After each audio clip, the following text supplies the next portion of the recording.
আজকে আমরা পড়ব ক্লাস 7-এর একটি জিওমেট্রি চ্যাপ্টার, সর্বসমতার ধারণা। সর্বসমতা জিনিসটা কি? সর্বসমতা হচ্ছে মানে 3 ধরনের সর্বসমতা, 4 ধরনের সর্বসমতা হয়। তো প্রথম সর্বসমতা হচ্ছে বাহু বাহু বাহু বা এস এস শর্তে, এস মানে সাইড, তাই এস হাইফেন দিয়ে লেখা হয় এরকম। বলেছে একটি ত্রিভুজে 3টি বাহুর দৈর্ঘ্য অপর একটি ত্রিভুজের অনুরূপ 3টি বাহুর দৈর্ঘ্যের সমান হলে তাকে আমরা বাহু বাহু বাহু বা এস এস এস শর্ত বলব। তাহলে যদি আমি একটু এঁকে দেখাই, মনে করি এই একটা ত্রিভুজ আর এই একটা ত্রিভুজ।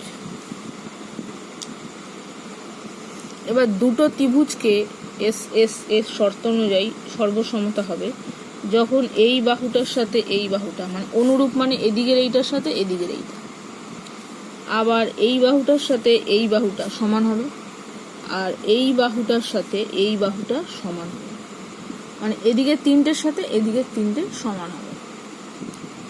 যদি হয় তাহলে এই দুটো ত্রিভুজকে সর্বসম বলবে। সর্বসম লেখা হয় এ বি সি আর ডি ই এফ।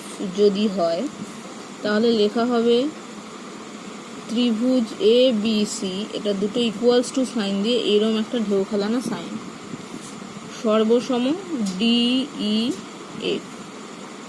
কি শর্ত অনুযায়ী? এস এস এস শর্তানুযায়ী। কি শর্ত অনুযায়ী সেটা পাশে লিখতে হয়। এটা হচ্ছে 1 নম্বর শর্ত।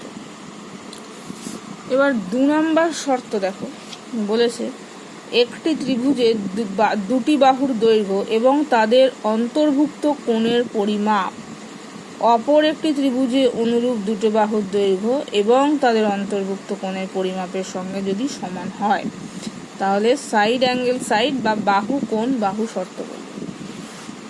তাহলে দুটো বাহু, যে কোনো দুটো বাহু হতে পারে, এই একটা ত্রিভুজ আর এই একটা ত্রিভুজ, এটা এ বি সি, এটা ডি ই এফ। এবার দেখো, মনে করি এই বাহুটার সাথে এই বাহুটা সমান, এই বাহুটার সাথে এই বাহুটা সমান। অন্তর্ভুক্ত কোণ মানে তাদের মাঝখানে যে কোণটা, এবং এই কোণটার সাথে এই কোণটা সমান, তাহলে 3টে হয়ে গেল, তাহলে সর্বসম হয়ে যাবে।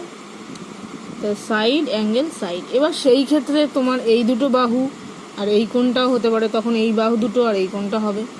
আবার এই বাহুটার সাথে এই বাহুটা হয়ে মাঝখানের এই কোণটা হতে পারে, তখন এইটার সাথে না। সেটা যে কোনো বাহু হতে পারে, এই দুটোই হতে হবে এমন কোনো ব্যাপার না। যে কোনো দুটো বাহু আর তাদের মাঝখানের কোণটা হলেই হবে। তাহলে এখান থেকেও একই রকমভাবে লেখা যাবে A B C D E F. এটা কি? সাইড অ্যাঙ্গেল সাইড শর্তানুযায়ী। বুঝে গেল? এইবার দেখো 3 নম্বর শর্ত অনুযায়ী আসছে। 3 নম্বর শর্ত বলেছে একটি ত্রিভুজের দুটি কোণের পরিমাপ ও একটি বাহুর দৈর্ঘ্য অপর একটি ত্রিভুজের দুটি কোণের পরিমাপ এবং অনুরূপ বাহুর দৈর্ঘ্যের সঙ্গে যদি সমান হয় তাহলে বলবে যে সর্বসম। দুটো অ্যাঙ্গেল সাইড অ্যাঙ্গেল। তাহলে কি হবে? মনে করো এই একটা ত্রিভুজ,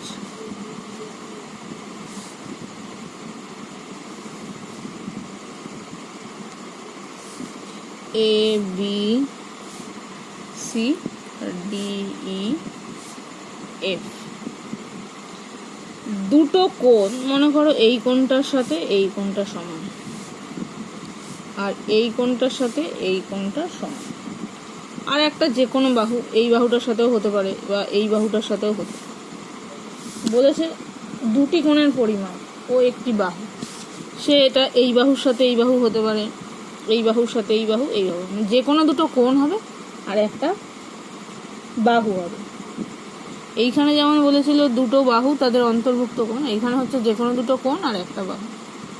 তাহলে একই রকমভাবে লেখা যাবে ত্রিভুজ এ বি এর সঙ্গে সর্বসম হচ্ছে ডিইএফ কি অ্যাঙ্গেল সাইড অ্যাঙ্গেল শর্তানুযায়ী।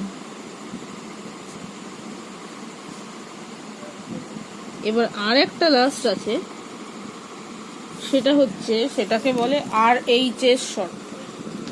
আর মানে হচ্ছে রাইট অ্যাঙ্গেল, মানে হচ্ছে 90 ডিগ্রি। এইচ মানে হচ্ছে হাইপোটেনিউস, মানে হচ্ছে অতিভুজ। আর সাইড মানে হচ্ছে যে কোনো একটা বাহু। তাহলে একটি সমকোণী ত্রিভুজের অতিভুজের দৈর্ঘ্য ও একটি বাহুর দৈর্ঘ্য অপর একটি সমকোণী ত্রিভুজের অতিভুজের দৈর্ঘ্য ও একটি বাহুর দৈর্ঘ্যের সমান হলে তাকে আমরা আরএইচএস শর্ত বলব। তাহলে কি ব্যাপারটা হলো,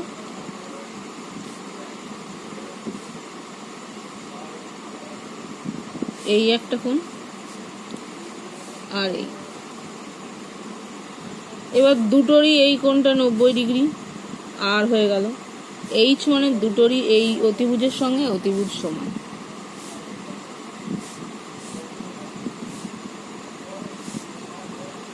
আর যে কোনো একটা সাইড, সেটা এই এটাকে বলে লম্ব, এটাকে বলে ভূমি। সেটা এটার সাথে এটাও হতে পারে, আবার এটার সাথে এটাও হতে পারে। তাই এটার সাথে যদি এটা হয়, অতিভুজটা সমান হতে হবে, কোণগুলো 90 ডিগ্রি হতে হবে, আর যে কোনো একটা বাহু হতে হবে। তাহলেই এটা এই শর্ত অনুযায়ী সর্বসম হবে।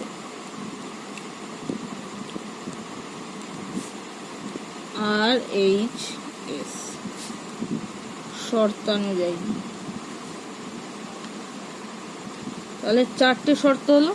একটা হচ্ছে এটা তিনটে অনুরূপ, এটা বাহুর সাথে এটার তিনটে বাহু অনুরূপ বাহুগুলো, মানে এটার সাথে এটা সমান হতে হবে, তাহলে এস এস এস। তারপর হচ্ছে দুটো বাহু আর তাদের অন্তর্ভুক্ত কোণ যেটা হবে সেটা হতে পারে, তাহলে সাইড অ্যাঙ্গেল সাইড। আর একটা হচ্ছে দুটো অ্যাঙ্গেল আর একটা সাইড, মানে অ্যাঙ্গেল সাইড অ্যাঙ্গেল শর্তানুযায়ী। আর একটা হতে পারে রাইট অ্যাঙ্গেল, এইচ, হাইপোটেনিউস আর সাইড। এই হচ্ছে চারটে। এবার আরেকটা জিনিস যেটা হতে পারে সেটা হচ্ছে তিনটে কোণ, তিনটে বাহু যেমন হলো তিনটে কোণও হতে পারে, কিন্তু সেটা সর্বসমতা হবে না। তখন সেই ত্রিভুজ দুটোকে বলবে সদৃশ্যকোণী ত্রিভুজ। মানে দুটো ত্রিভুজের মধ্যে যদি, এটা আমি করছি, এটা কিন্তু সর্বসমতার শর্ত নয়, এটাকে কিন্তু সর্বসমতা বলে না। ত্রিভুজ দুটোকে বলবে সদৃশ্যকোণ। মানে এই দুটো, এই যে ত্রিভুজটা, মনে করো এই কোণটার সাথে এই কোণটা সমান, এইটার সাথে এইটা সমান, এইটার সাথে এইটা সমান, তার মানে অনুরূপ তিনটে কোণ সমান হলো। তখন ত্রিভুজ দুটোকে বলবে পরস্পর সদৃশ্যকোণী ত্রিভুজ, মানে তিনটে অ্যাঙ্গেলের সাথে তিনটে অ্যাঙ্গেল। এটার কোনো চিহ্ন নেই, এমনি বলে সদৃশ্যকোণী ত্রিভুজ। এইবার আসি, দেখো এখানে সর্বসমতা কাকে বলে। সর্বসমতা হচ্ছে দুটো জ্যামিতিক চিত্রের একটিকে সরিয়ে বা ঘুরিয়ে, মানে এদিক ওদিক করে আমি ঘোরাতে পারি, মাথাটাকে এদিক থেকে ঘুরিয়ে নিলাম বা এদিক থেকে সরিয়ে বা ঘুরিয়ে অপরটির সাথে সম্পূর্ণভাবে মিলে যাওয়াকে সর্বসম বলে। তার মানে একটার সাথে আরেকটা সম্পূর্ণ মিলে যাচ্ছে, এখানে এই বাহুর সাথে এই বাহু, তাহলে এই বাহুটা আর পরপর যদি দুটো বসাই তাহলে একই হয়ে যাবে, সেম। সেই হিসাবে যদি এখন মনে করো যে এই বাহুটার সাথে এই বাহুটা সমান হবে, তাহলে ত্রিভুজটাকে ঘুরিয়ে নিতে হবে, ঘুরিয়ে এইটাকে নিচে আনতে হবে, নিচে এনে তারপর এটার উপর দিতে হবে, তাহলেই সর্বসম হবে। সেই হিসাবে ওই জন্য বলেছে ঘুরিয়ে বা সরিয়ে, যদি দুটোর সঙ্গে পরপর সমান মিলে যায় তাহলেই তাকে বলা হয় সর্বসম। এই সংজ্ঞাটা পড়তে হবে কাকে বলে। আর এই ধর্ম যেটা, সেটাকে বলে সর্বসমতা। তাহলে সর্বসম কাকে বলে আর সর্বসমতা কাকে বলে এটা পড়তে হবে। শর্তগুলো কি কি সেটা মনে রাখতে হবে, শর্তগুলো কাকে বলে সেটা পড়তে হবে। তাহলে চারটে শর্ত আছে, এই যে বাহু বাহু বাহু বা এস এস এস, বাহু কোণ বাহু বা এস এ এস, বাহু কোণ বাহু বা এ এস এ, এটাকে আরেকভাবে ঘুরিয়ে লেখা যায়। আর একটা হচ্ছে সমকোণ অতিভুজ বাহু, রাইট অ্যাঙ্গেল হাইপোটেনিউস। এই হচ্ছে চারটে শর্ত, বোঝা গেল? তাহলে এই হচ্ছে টোটাল সর্বসমতা। আসল জিনিসটা জানা, মানে এগুলো তোমার সেরকম কিছু কোশ্চেনের আসার ব্যাপার না, মানে কী করে পরবর্তীকালে যখন উপপাদ্য করবে বা কিছু, তখন এই শর্ত দিয়ে আমাদের প্রমাণ করতে হবে। এবার এইখানে দেখো, এই যে যেরকম সদৃশ্য কোণে ত্রিভুজ বলছিলাম, এই কোণটার সাথে এই কোণটা সবই তিনটে কোণ সমান। তাহলে এখানে কি বলবো, এই যে একটি ত্রিভুজের 3টি কোণের পরিমাপ অপর একটি ত্রিভুজের 3টি কোণের পরিমাপের সমান হলে ত্রিভুজ দুটিকে সর্বসম ত্রিভুজ বলে। তাহলে এখানে এই সদৃশ্যকোণী ত্রিভুজ বলে। তাহলে সদৃশ্যকোণী ত্রিভুজ কাকে বলে? সংজ্ঞা আসতে পারে, একটি ত্রিভুজের 3টি কোণের পরিমাপ অপর একটি ত্রিভুজের 3টি কোণের পরিমাপের সমান হলে ত্রিভুজ দুটিকে পরস্পর সদৃশ্যকোণী ত্রিভুজ বলে। এটা কিন্তু এই সর্বসমতার শর্ত এ হতে পারে না। বোঝা গেল? তাহলে দেখো এখানে লিখেছি সদৃশ্যকোণী ত্রিভুজ কাকে বলে, ছবি দুটো এঁকে দেবে, আর নাম দিতে পারো ABC DEF। একটি ত্রিভুজের 3টি কোণের পরিমাপ অপর একটি ত্রিভুজের 3টি কোণের পরিমাপের সমান হলে ত্রিভুজ দুটি পরস্পর সদৃশ্যকোণী ত্রিভুজ বলে। এবার আমরা যাচ্ছি কোষে দেখি 9তে। দেখো সর্বসমতা বলতে কি বোঝো বললাম, আগেই লেখা আছে। সর্বতম সমতার শর্তগুলি লেখো, ওখানে আছে কোন কোন কোন যেটা হচ্ছে সদৃশ্যকোণী। সর্বসমতার শর্ত হতে পারে কি হতে পারে না সেটা দুটো, এই ছবি দুটো সদৃশ্যকোণী ছবি এঁকে দেখো। এবার বলেছে এখানে কতগুলো দেয়া আছে, ত্রিভুজ আঁকা আছে, সর্বসম হবে কি না সেটা শর্ত দিয়ে লিখতে বলেছে। প্রথমে দেখো এই যে ছবিটা, এই ছবিটা বলেছিল কি ঘুরিয়ে এনে যদি করা যায়, তাহলে ডি বিন্দুটাকে যদি আমি এখানে আনি, ইটা ঘুরে এখানে যাচ্ছে, তাহলে তখন কি হয়ে যাবে, ডি আর ইটা 6 সেমি হয়ে যাবে। ই এখানে গেলে এফটা এখানে যাচ্ছে, তার মানে এটা 7 সেমি হয়ে যাবে, আর এটা তখন 5 সেমি হয়ে যাবে। ঘুরালে পরে তখন পরপর দুটোর মধ্যে বসে যাবে, তাহলে এই দুটো ত্রিভুজ হবে সর্বসম। তাহলে কি করে লিখব, AB = DF, AC = EF, আর BC = ED হলো। সুতরাং ত্রিভুজ দুটি সর্বসম লিখে শর্তটা লিখে নিতে হবে। আমি একটা লিখে দেখাচ্ছি। দেখো AB বাহুর সাথে DF, এবার বাহুর নাম আগে পরে হতে পারে, DF বা FD, তাতে কোনো অসুবিধা নেই। ABর সাথে DF সমান, BC বাহুর সাথে ED সমান, AC বাহুর সাথে EF সমান। ছবিতে দেখো সব মাপ দেওয়া আছে। তাহলে সেক্ষেত্রে হচ্ছে ত্রিভুজ ABC সর্বসম, DEF কি শর্ত অনুযায়ী 3টে বাহু মানে SSS শর্ত অনুযায়ী উত্তর হবে এটার সাথে এটা সর্বসম। এই ক্ষেত্রে কিন্তু মানে এই সর্বসমতার চেকের ক্ষেত্রে কোনো ছবি কিন্তু আঁকতে হবে না, শুধু লিখলেই হবে। এবার 2 নম্বর দেখো বলেছে দুটো বাহু আর তাদের অন্তর্ভুক্ত কোণ। তাহলে কি শর্ত এটা, দ্বিতীয় শর্তটা অ্যাঙ্গেল সাইড অ্যাঙ্গেল। তাহলে এই বাহুটা 8.2 আর এইটা 5.5, এটাকে মানে যদি ঘুরিয়ে দিই, উল্টে দিলেই এটা নিচে আসছে, এটা উপরে আসছে, পরপর হয়ে যাচ্ছে। আর মাঝের কোণটা হচ্ছে 60 ডিগ্রি। তাহলে দুটো বাহু তাদের মাঝের কোণটা 60 ডিগ্রি। তাহলে এখানে কি হচ্ছে, GI বাহুর সাথে হচ্ছে QR, আর HI বাহুর সাথে হচ্ছে এটা কি QP সমান, আর অ্যাঙ্গেল PQR = অ্যাঙ্গেল GIH সমান। তাহলে সর্বসম হবে কি শর্ত অনুযায়ী, অ্যাঙ্গেল সাইড অ্যাঙ্গেল শর্ত অনুযায়ী লিখে দিচ্ছি। তাহলে দেখো PQ এর সাথে HI, QR এর সাথে GI, অ্যাঙ্গেল PQR এর সাথে GHI দুটো সর্বসম এই শর্তানুসারে, সুতরাং বোঝা গেল। এরপরে দেখো এদের নাম দুটো পরে নিয়ে একটু করে নেবে। এটাও একই রকম ভাবে হবে। দেখো এখানে BC বাহুর সাথে সমান হচ্ছে কোনটা, DF বাহু, BC = DF, আর AC = DE, আর অ্যাঙ্গেল BCA = অ্যাঙ্গেল EDF। তাহলে আগেরটার মতনই সাইড অ্যাঙ্গেল সাইড শর্তানুযায়ী সর্বসম। নেক্সট দেখো এইটা, এই যে 90 ডিগ্রি আছে, 90 ডিগ্রি আছে মানে রাইট অ্যাঙ্গেল সূত্রটা, তার মানে এটা 90 ডিগ্রি। আর এটার সাথে EF এর সাথে হচ্ছে AB সমান, আর অতিভুজ হচ্ছে ACর সাথে ED সমান। তার মানে এটা হচ্ছে RH এর শর্তানুযায়ী হয়ে যাচ্ছে। RHS হয়ে গেলে তখন কোণটা কিন্তু মেনশন করতে হবে যে কত ডিগ্রি কোণ।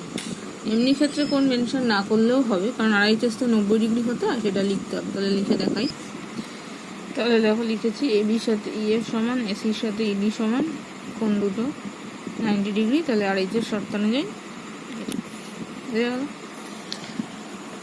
নেক্সট দেখো 5 নাম্বার, এইখানে দেখো দুটো কোণ আছে 45 আর 60, তার মাঝখানে আছে 4 সেমি, এখানেও 45 আর 60 আছে, মাঝখানে আছে 3 সেমি, তাহলে সর্বসম হবে কি?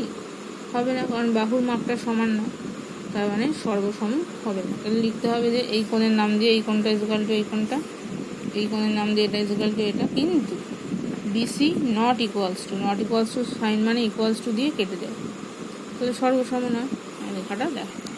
তাহলে দেখো কোণ দুটো লিখে নিয়েছি, বিসির সঙ্গে ইকুয়ালস টু নয়, নট ইকুয়ালস টু, তার মানে সর্বসম নয়, তাহলে সর্বসম নয় যখন কোনো শর্তও হবে না।